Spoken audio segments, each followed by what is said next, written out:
Hi, I'm Mark Vernarelli. Welcome to Inside Harford County, a program where we sit down with our community leaders and discuss the issues important to the citizens of Harford County. It's October 9th. We're airing live tonight from the Harford TV studio. We invite you to join our discussion. You can call us at 410-638-3894. We're taking a behind-the-scenes look tonight at how Harford County builds and maintains the infrastructure that we rely on every day. That's roads, bridges, water and sewer, environmental services, and a lot more. And joining us tonight, County Executive Bob Cassilly. Welcome, sir. Hi, and Mark. Joe Siemek, who is the Director of the Department of Public Works. Gentlemen, thanks for being here. Public Works is one of those overwhelming topics that really every human being in Harford County is affected by some aspect of public works. Joe, I'm interested to find out how you got involved in public works, how far back you go with it, something you always wanted to do, or how'd you get involved in public works? Well, it's interesting. I grew up in Baltimore City, and I always liked to build things. I was also good in math and science, so that sort of gravitated me to engineering. And I got my engineering degree in environmental from Johns Hopkins University. And the first firm I worked for in the city, that was their primary business, to do public works engineering, water, sewer, roads, bridges. And because of my environmental background, I moved towards the water and sewer side, and that's where my career in this business got started. Fantastic. You're living your dream in a way, basically. Absolutely, That's very great. much so. Sir, Mr. Cassilly, the budget, it has to be a huge chunk of the budget. What percentage of the budget approximately is public works? It has to be rather large. So I have to add that the fact that he's a Hopkins grad endeared him to me too. So we were fellows. There we go. So this is our largest department, Department of Public Works. Our capital, he has a capital budget of over $75 million, and it is the largest operation in the county. We're responsible for all the roads, the bridges, the sewers, the freshwater lines, the stormwater lines, the recycling centers, the landfills.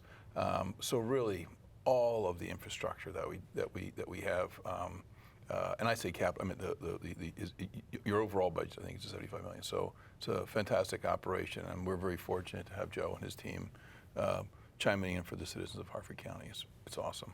The one thing that almost everybody has something to do with is roads, highways, and the state roads are not ours. 43 and 543 and 40 and Route 1 and all the other state highways are maintained by the state of Maryland. But county roads, you still have over 1,000 miles of highway, right, to take care of? We do. We have 1,000 miles of roadway, about 1,200, we call them cul-de-sacs or courts in the county, and it's a lot to cover. And we have a lot of folks that really do great work on keeping them in shape, keeping them cleared in the event of storms and that sort of things too. So they do a great job.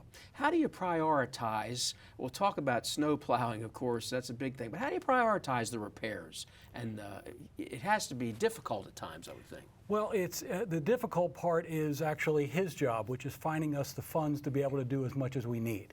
The part about prioritizing, we use a standard objective type of criteria that's based on some federal guidelines, and we inspect every single foot of every one of those 1,000 miles once a year. So we do assess the condition in accordance with that criteria, and that's how we establish the priority of what's in the worst shape that we can have a chance to be able to do with the funding that's available to us. Non-stop inspections, basically, is what you do. That is correct. What about the funding, sir? It's a huge, a huge amount of money. Yeah.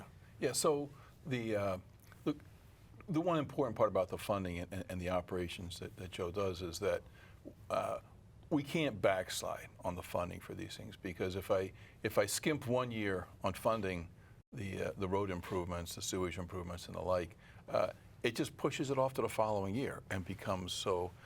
Joe does a great job in advising us year to year how much they recommend. You know, what sewage lines need to be replaced, what highways need to be resurfaced. But we spend his annual budget for the county for roads is $34 million for engineering, operations, and maintenance for our roads, and then he spends another $23 million on capital improvements.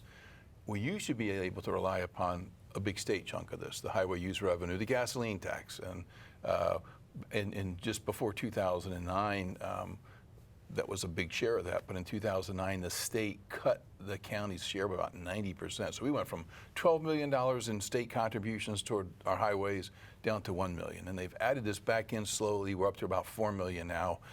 we're asking for more, but the gas tax is supposed to go to pay to maintain the roads that the gas tax was earned on, and we're not doing that, and that's been a big problem for us. But recognize that a lot of the roads you see out there are state roads, and the State Highway Administration is responsible for maintaining those. And so we work in good partnership with them. We're a good working partnership with State Highway, with Department of Transportation, and Joe's team does a great job of melding the two operations so that every road is covered and things are done professionally. Joe, we'll talk about potholes in a minute, but with this cool air now that we're all feeling, we know that snow and bad weather can't be far away, and that's kind of top of mind in the fall is, are we going to have a bad winter? Is it going to snow? Talk about snow plowing and how you prepare for that, how you simulate conditions, and how you prioritize where the plows go. Okay. Well, we start in August every year. That's our preparation time. That's when we make sure that our salt domes are completely full of salt, ready for the season, and we start to then a process of reviewing all the equipment and all the vehicles. We have about 125 snow plow trucks of various sizes, so we make sure they're all in tip-top shape. Then in the middle of October, we actually do a drive run day, where all the crews get their equipment all set up and they go. And they drive their routes. And we divided up those 1,000 miles of county road into about 75 different routes of about 15 miles each, so that the plowing crews are dedicated to that route and they make those passes to be sure that those roads are clean. Then there's a final preparation part, which is in November, where we actually have a simulator equipment that's brought to our highway maintenance site, and it has 3 basic very, very large video games where they actually can really simulate the conditions for some of the drivers that are new or they're learning a new route and so on. So yeah, people take for granted that you jump behind the wheel of these gigantic machines, you could just go, but there's a lot of training that's involved in that. There is, and I did get a chance to actually try the simulator. I fortunately somewhat passed it. I did not hit the deer that ran across the road that one of the guys pushed the button to be able to do for me, but it is a good opportunity for us to be prepared. And a lot of people don't realize that when it starts to snow, you're not putting plows down and starting to plow snow, because it has to reach a certain depth before you can even deploy the plows, correct? Well, plows, yes, but we look at 7 different weather forecasting models. Everything from some of the local TV stations to a gentleman that actually lives in my neighborhood that has a homegrown meteorologist with his equipment. Because as most folks around in Maryland know, it's very difficult to predict the weather. It's almost impossible to predict it 2 hours before it happens, which is what we have to do, because that's how long it takes us to mobilize our guys and gals in order to be able to get out and take care of those spots that we have to take care of. Mr. Cassilly, this is you've been about 10 months now. This will be your first winter as county executive. I guess you'll be spending a lot of time with DPW and with Joe as the weather gets worse. Yeah, when unfortunately, we've had a lot of opportunities to spend time together with all these bad weather events. But I tell you, the operation is really impressive. It's very professional. All of our vehicles are GPS tracked, so Joe can sit in his operations center and watch the trucks clear the routes, can see where the gaps are, sees if a plow's gone down, and make sure that we're moving what needs to be moved. They can clear the emergency routes first, get the stuff moving. But it's a first-rate operation, and we've got a tracker that you can you call up on your computer and watch as we clear our routes. And if you see something missed, we can go back and clear that. That's exactly what I was going to say. Joe, you might want to address this. How do people find that tracker?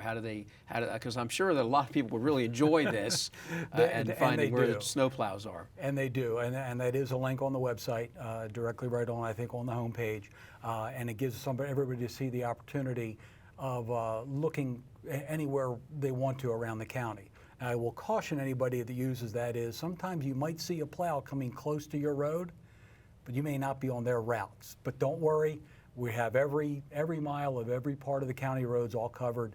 They're going to get to you, they're going to get it clear, and they work 24/7 until those roads are clear. And of course, after the snow and the ice and the temperature changes, you get the potholes again.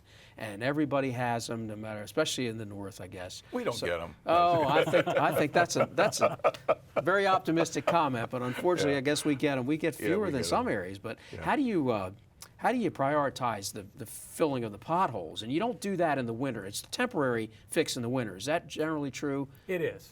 It is. When we get the calls, or we get the notices, or we have the See, Click, and Fix, which is again on the website where people can report the potholes and take pictures of it.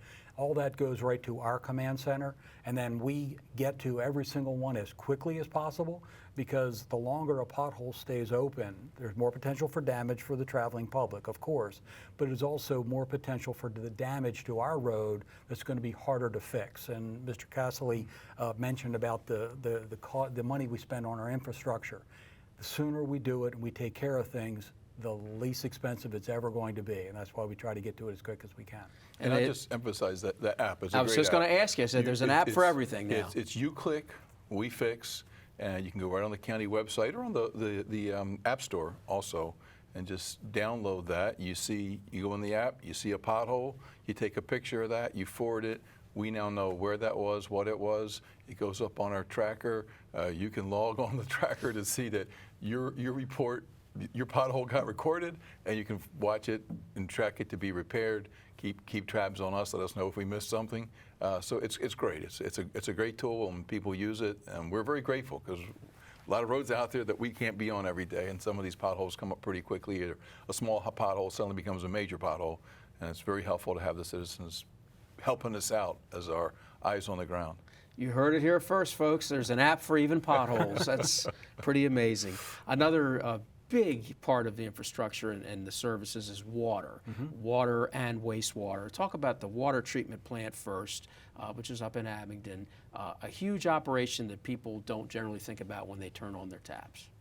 Well, it is. We're very proud of that system. It is a very large plant. We draw our water from Loch Raven Reservoir, as a matter of fact, and then it's treated. And we do about 230,000 water quality tests a year on our distribution system to be sure that the same level of quality that we put out into the system is going to stay that way as it goes to all the 100,000 residents or so that are part of our customer base.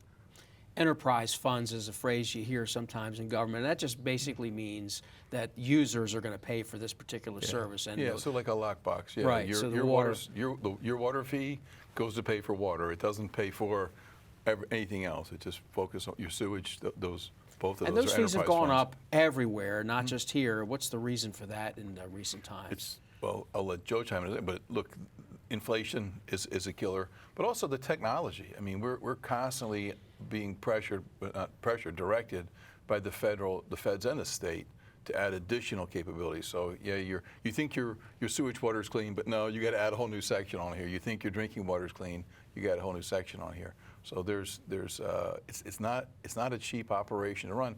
And just because you put 10 miles of sewage line or 10 miles of water line in 50 years ago doesn't mean it's still there. So you got to be constantly replacing pieces and pieces and pieces, and that's something Joe and his folks do very well. Is allocate that out. Don't wait till it's all broken.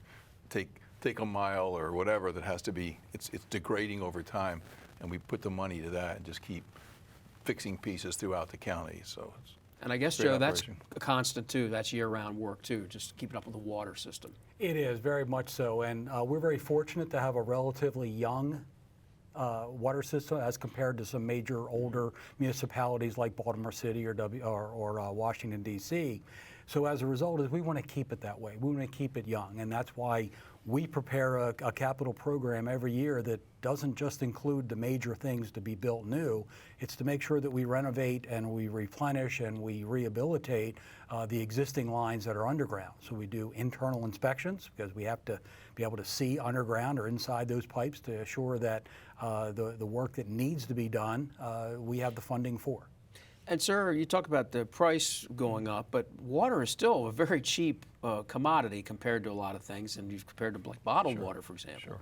Yeah, it is. You're right. I mean, it's a reasonable cost, and obviously it's not the actual liquid you're paying for. It's everything that it costs us to get that liquid to you in a treated format and provide for everything. I mean, it's still a bargain. It's about 12 cents versus $1, or 12 cents for a bottle versus $1 a bottle. So we're a good bang for your buck, and I'm just very proud of the operations. You go out our sewage treatment plant out there at Sod Run, and I've been out there and several times and looked at that. It's an impressive operation. This is the folks running around there are engineers, they're chemists, they're biologists, and the sewage that comes in is treated at multiple stages, and every few years or so, or I guess every decade probably, they add a new capability in treatment. And our sewage treatment facilities are like a history of sewage treatment. The original piece, and it just keeps adding on one more piece. And it's amazing, and how they use biology and chemistry and physics and everything to purify the water. And I tell you, the water we're putting back out is cleaner than the water we brought in. So it's an amazing operation. And Joe, that's critical because you have to keep the waterways clean, and if there's a foul up at wastewater, then you're going to have problems in your streams. We do, and we're very proud of our ability to not only produce good, clean drinking water, but also to produce wastewater that is protecting our bay. As a matter of fact, on the water side, just about 2 weeks ago, we won an award for the best tasting water in the entire Mid-Atlantic region as part of a technical conference of water and sewer folks from all over. They actually do a taste test of all the little glass beakers and such, and we were the best tasting in the region. And on the wastewater side, we perform at the requirements that the state and the feds require us to, but because we have done so well to actually outperform those requirements, in other words, make it cleaner than we have to, we've actually earned over $500,000 every year in additional grant rewards for achieving that effort. So again, very proud of the men and women that run those two plants to create that type of end result after all of that work is done. Very proud of it. That's great. That's really great. Congratulations. Let's talk about trash. The county executive rolls this big trash can down the end of the road there, and it's trash, again, something you don't think about, but you take for granted. But we think about it all the time. I was going to say, you probably have to think about We do. it. But that's a never-ending burden for Public Works. Let's start at the landfill, Scarborough, and let us know what goes on out there with the trash and the recycling. Okay. Well, at the landfill, let me go back to your first idea. Go back what to happens when it goes at the into the curbside, can? so to speak, right? We have a number of different individual haulers that are licensed by the county in order to do those type of pickups. So residents have their choice of several different haulers that they could choose. Those haulers, as part of that license agreement, are obligated to take both the trash and the recycling down to Baltimore County. We have a contract with them to handle that material. The solid waste or the trash goes to a transfer facility in White Marsh, and then from that point on, Baltimore County takes ownership, if you will, and then they have the responsibility of disposing of it as they see fit in accordance with the regulations, either their landfill or somewhere else. Recycling is taken to Baltimore County's recycling facility over in Cockeysville. And from that point on, again, the chain of custody has gone to them, and then they have their own equipment to do the sorting and the separation and the reuse. So that contract with Baltimore County has been good to us because it allows us the flexibility to operate our own much smaller landfill, which is primarily for residential drop-off, where people can go and they can drop their trim brushes and branches and all those kind of things, in addition to the recyclable materials up there as well. Now, sir, when you became county executive, you had to get kind of the 10,000-foot view of everything quickly. Another thing that falls under DPW is the big construction projects. What were you most interested in when you saw all of this DPW stuff, things that specifically DPW had to handle? These are major construction projects. We're talking, tens and even hundreds of thousands tens of millions or even hundreds of millions of dollars. And so getting on top of all that was a real challenge. But I got to tell you, my main objective was getting a crew I could rely upon. This is complicated stuff, and I was really delighted with the team of engineers that we've got to rely upon, and estimators and budget folks, because we can't get behind the 8 ball on this stuff. As I mentioned earlier, we've got to stay current with the budget, and it just as Joe would take me around to all these big capital projects, big sewer projects and water projects, just so I could understand what he's talking about, you know, and I enjoy that actually. You know, I told him the other day, hey, you've been promising to take me to that big hole in the ground where the sewage is all buried. So he said, I forgot, I'll get you out there. So it's very helpful to just have eyes on everything and be able to see what these things are, because it's complicated stuff. And then after a thorough tour of all the county facilities, which he provided me, we've worked then just on the budget. Understanding and pushing this stuff through. But the citizens of Harford County are very well served by the investment that's been made for 100 years, really, but especially the last 50 in our infrastructure, both our water, our sewer, our highways, the major buildings. Folks, we've done a very good job over the years of building good stuff and putting the money back into it to keep it current, keep it maintained.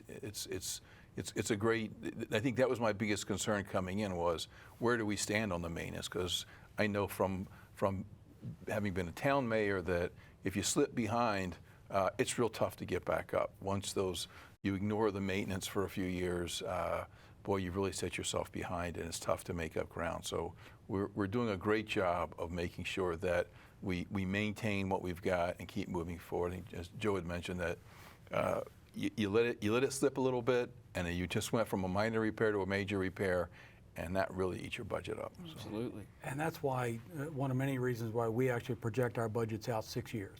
6 Again, years. We do. And again, our engineers do the planning and the alignment of those expenses before they're necessary, but when we want to make sure that we're prepared for it, so that in addition to the things that we are hoping to be able to be funded for the current year to be able to move forward, we're anticipating the next project and the next project and the next year. So we always want to be looking ahead. Sure. And so much of what you do in public works comes back to the environment, protecting the environment. Stormwater management is something people in rural areas may not think as much about as maybe you did in the city, but still very important here as well, isn't it? It is, and actually the focus of stormwater management has changed over the years, where at one time it was primarily to slow the water down, or make it hold up so it doesn't run so far. Now it's more about water quality. It's about making sure that the runoff that does leave a construction site, or the runoff that even leaves your yard, is treated in a way that those pollutants that might find their way into that, whether it be silt or runoff, or it's the stuff coming off your roof, is as clean as it can be before it finds its way into those pipelines that go into the bay. Very important. And of course, as you said earlier, an award-winning program to protect the streams. And I know that's been very important to you, is keeping the waterways clean. Yeah, we put a lot of money every year into revitalizing our streams. To the stuff that's over the years, a lot of our streams have been degraded by just high volumes of water just pouring through the little old stream, and turn what was a nice meandering stream into basically a high-speed waterway of just rocks and stuff. And so we spend a lot to restore those so that they'll actually reestablish a habitat. And we're required to do that under federal and state law, but it's also a great thing to do. We don't mind doing it. But that's an expensive thing. So we were a National Association of Counties award winner for our stream restoration projects. We have a great Harford Stream Summer Adventure that allows citizens we encourage them to visit the streams, take pictures of their streams, and take selfies, and they send those in. They can win a T-shirt, win other prizes, and we provide the details on the county website. But it's a great initiative, and I think as you get around the county, folks who are looking at that will see a number of these streams that have been restored and really converted them back into a habitat that's great for all the little critters and just generally great for the environment. You strike me, Joe, as a man who just absolutely loves his work. What's your favorite part of all these things we talked about? Roads, bridges, water, stormwater, trash. You have to have a favorite. What would Working with me, that's the there is that. There is that for sure. But to be honest, again, my career started in the water and wastewater field, so I have to admit that I do have a special place in my heart for it. I know that sounds odd, but for me to go down to the sewage treatment plant, There's a vibe, there's an You can see energy, the there's gleam an in his important, eye when there's he that. sees those treatment plants. But that's really, and again, it helps me to my job because, again, fortunately in my career I've had exposure to a number of those different areas, so that allows me to be even more helpful to my staffs. But that's probably where it would want to be. Now, the general public can contact either of you anytime they have an issue with any of these things we've talked about. What's the best way for them to contact your office, sir? Yeah, so they can through the county webpage, and then I think you probably have a contact number on the screen. It's the 410-635, what is it, 3300, 3300. 638. 410-638-3350. There you go. Got it. And same for you, sir. People can go to your webpage and find out about all the different things that we've talked about. They can, but I would encourage them to look at the See, Click, and Fix because it's not just for potholes. It's for down trees. It's for any sort of things that they see, or a water leak, for example, that comes out of the road, or some sinkhole in the lawn. So anything that they think might be a public works type of issue, then go there. It'll come right to us. We'll triage it and send it to the appropriate people to then get a response out right away. I think that's your favorite, isn't it? The See, Click, and Fix? That would be my favorite, too. It is. It's a great way to get people involved in it. It's a big county. I mean, there's a lot of rural roads out there, and we just can't have eyes on all of those every day or even every couple of days. And you know, you've seen potholes.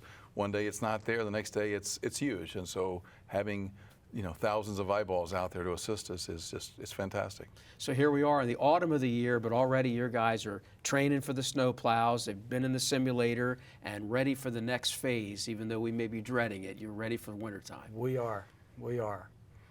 Well, thank you. Thank you Absolutely. for this overview. We could go on and on forever about this, but is there anything else that you would like to say about your Department of Public Works that you've seen in your first 10 months in office here? I got to say, it's really an honor for me to work with the men and women in the department. We have the big storm events, and once we get the 911 center up and operating and the big crises are gone, I love getting in the vehicle and driving out and just chatting with them, helping them out, throw a few logs here and there, getting them off the streets. It's a fantastic group of people, and the citizens of Harford County are really fortunate to be served by such a dedicated team that's really out there to keep them safe, keep the streets clean, keep our county operational. We've got to go let him get back to his water treatment Absolutely. plant. Thank you both very much for being here today. Thanks, It Mark. was a It's very good to interesting see you. discussion. Thank you both Always very a much. pleasure. And Thank thank you. you for watching Inside Harford County, airing exclusively on Harford TV. This program is going to air the rest of October on Mondays at 7 o'clock at night. Please join us again next month. I'm Mark Vernarelli. Thanks again for watching.